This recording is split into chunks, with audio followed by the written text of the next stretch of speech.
Fala galera, aqui é o professor Tiago e hoje falaremos sobre corrente elétrica. Os metais possuem elétrons que podem se movimentar livremente entre os átomos de um objeto.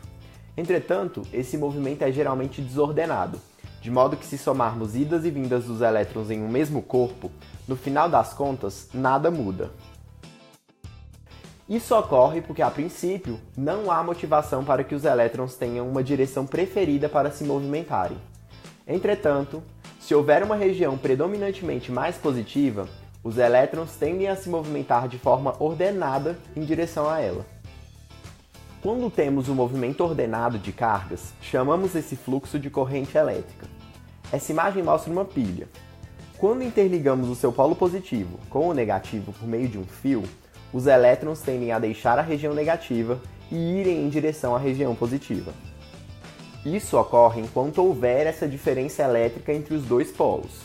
A partir do momento em que os elétrons anularem toda a carga positiva, a corrente cessa e a pilha acaba.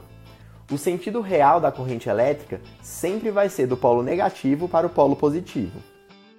Entretanto, quando a corrente elétrica foi descoberta, ainda não se sabia que eram os elétrons que se movimentavam. Dessa forma, convencionou-se que o sentido da corrente seria justamente o contrário, como se os prótons se movimentassem.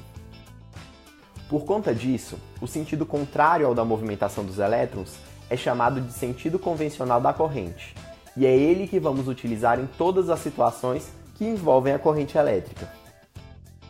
Só para fixar, o sentido real é a direção seguida pelos elétrons, que saem do polo negativo em direção ao polo positivo. O sentido convencional seria o movimento dos prótons indo do polo positivo para o negativo, que é o que usamos para representar a corrente elétrica. Se fizermos um corte transversal imaginário em um pedaço de fio, definiremos uma área.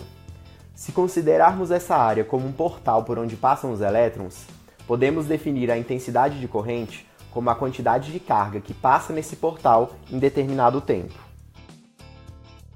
Expressando matematicamente, isso seria a quantidade de carga em coulombs dividido pelo tempo em segundos.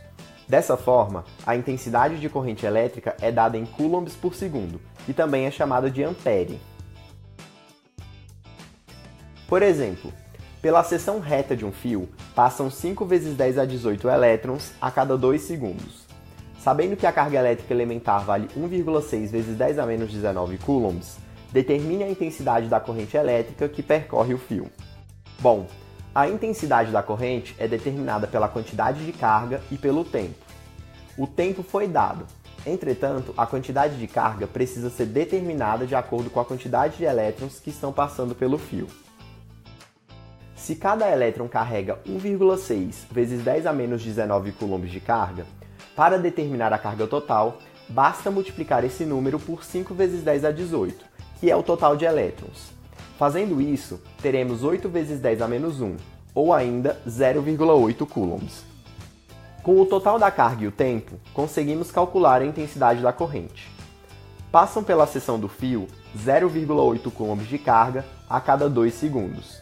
Isso significa que o fluxo de elétrons se dá a uma taxa de 0,4 coulombs por segundo, ou ainda 0,4 amperes. No próximo vídeo, falaremos sobre as condições para a passagem de corrente elétrica. Até lá!